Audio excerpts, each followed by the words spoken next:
Almost hard to believe it has been 1 year since we all witnessed George Floyd being murdered by a police officer. Former Minneapolis police officer Derek Chauvin held his knee down on Floyd's neck until he died, and that sparked protests yet around the world. The officer, by the way, just recently convicted for murder and is now awaiting sentencing. And now, a year after voices from all over the world have pleaded for social change and police reform, have there been changes in progress made here in Arizona? Germany, France, Denmark, New York City, Phoenix, Arizona. Voices were heard loud and clear in the summer of 2020 and at the center of a global pandemic. Outrage from all races over the inhumanity and apparent disregard of a human life. The life of this 46-year-old black man, George Floyd. We caught back up with a number of Arizona leaders. My group is called the We Rising Project. Jacob Rayford, whose group organized most of the protests in Phoenix. You know, the conversations have been pretty interesting. Tempe Police Chief Jeffrey Glover. Well, as you can imagine, it's pretty varied. And Pastor Brian Kruckenberg of New City Phoenix Church. The last time we spoke, last year, things were, not quite a year ago, things were much more heated now than they are. Things have calmed a little bit. We start with Jacob, who, after the protests, created the We Rising Project to continue the momentum of what the protests were all about: education, accountability, and bringing the voice of the community to police and state leaders. It's historic. It was unprecedented. The We Rising Project, Jacob says, has initiated changes so far, even new programs, opening doors for more conversations between community and leaders. To create an entirely new department called the Neighborhood Organized Crisis Assistance Program, which would serve as a new first responder department that would be a buffer between the dangers of police culture and our community, and the importance of making sure that it's not drastically impacted. We're not victims of police brutality and things of that nature. There were calls for changes within police departments nationwide.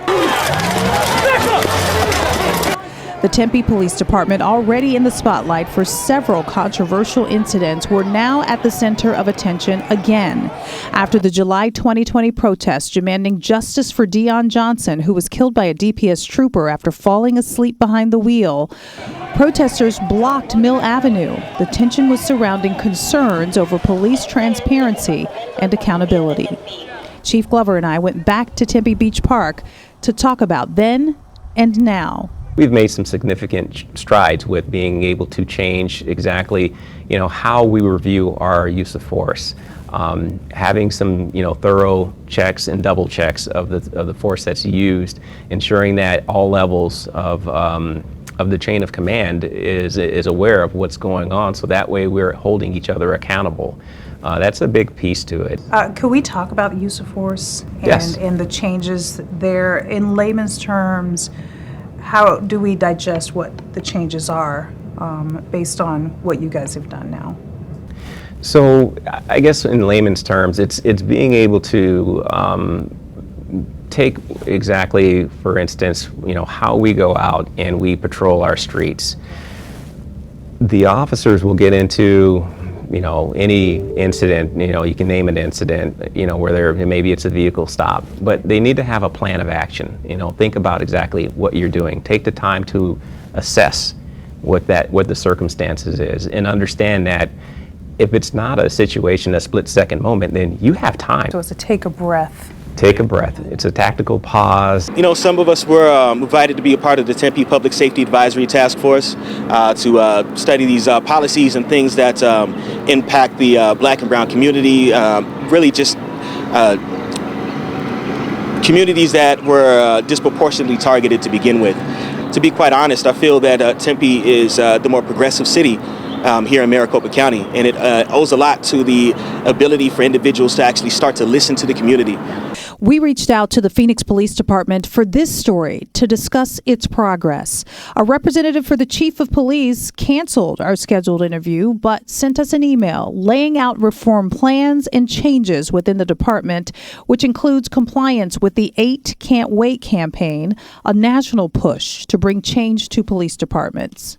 We have law enforcement officials who are Christians, who are part of our body here, our congregation. Of course, we have people of color who are part of our body here. And we have people of color who are also law enforcement officials in our body here.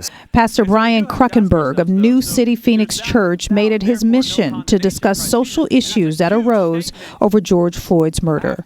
I actually did 3 different conversations. And so started off by just talking to people of color in this room, actually, just together, so they could share openly and freely.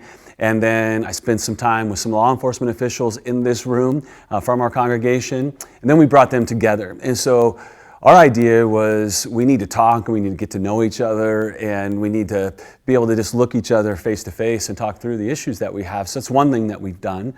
It appears slowly but surely change is happening, but there's still a lot of work to be done. Yeah, we've just tried to take it on, be really open and honest and dive in, and be willing to ask a lot of questions, be willing to be wrong and ask for forgiveness as we seek greater understanding. We have gone through this before where we talked about 21st century policing, what that actually looks like, what that encapsulates, legitimacy, procedural justice. These are things that we know that we have to have public trust in order to go out and do our job. An entire year of protesting, an entire year of making the concept of police brutality against black culture a household conversation. There's a lot of work that needs to be done. We created a progressive shift in this community, and what we made out have directly turned the state completely blue, so to say. From a philosophical standpoint, you could say there was more or less a progressive awakening of the collective mind. Yeah, so a couple of takeaways, Brandon. Yeah. Progress is happening. It's Right. slow. It's happening. Still a lot of work to be done. But more importantly, conversations are happening. Conversations that may not have been happening before all of this happened. So that's a good point. Right. One part that stuck out to me was the whole pause, take a breath. Kind of That's the de-escalation, kind of analyze the situation, and perhaps there's de-escalation that needs to happen rather than being so hyped up. It's one of those things, though, Yetta, where you said, progress is slow. It takes time. But it's one of those things where we're just going to have to see how it evolves. Right. And police see have a hard job. We got to point that they never know what they're going into. They never know. So no, a absolutely. pause could mean a life, but you have to take control of the moment, if you will. Yeah. It's easy for me to say, but it's a harder job for police, but it's important to talk about it so that in a split second, better decisions possibly can be made. There's a program out there, and I wonder what cities are offering it, where they are going into the communities and some of the neighborhoods, trying to recruit people from those neighborhoods to be police officers to patrol those streets. So you're not necessarily having an outside police officer go into a part of town that he or she is not familiar with, Right. to help build some of those relationships from the ground up to begin that trust process. That's probably part of future conversations, and we're going to continue to check in to see what the progress is, later on, maybe 6 months from now. Well done on that story, and I'm glad you rechecked back in with them a year later. It's good to hear. The community needs to hear what's happening. Absolutely.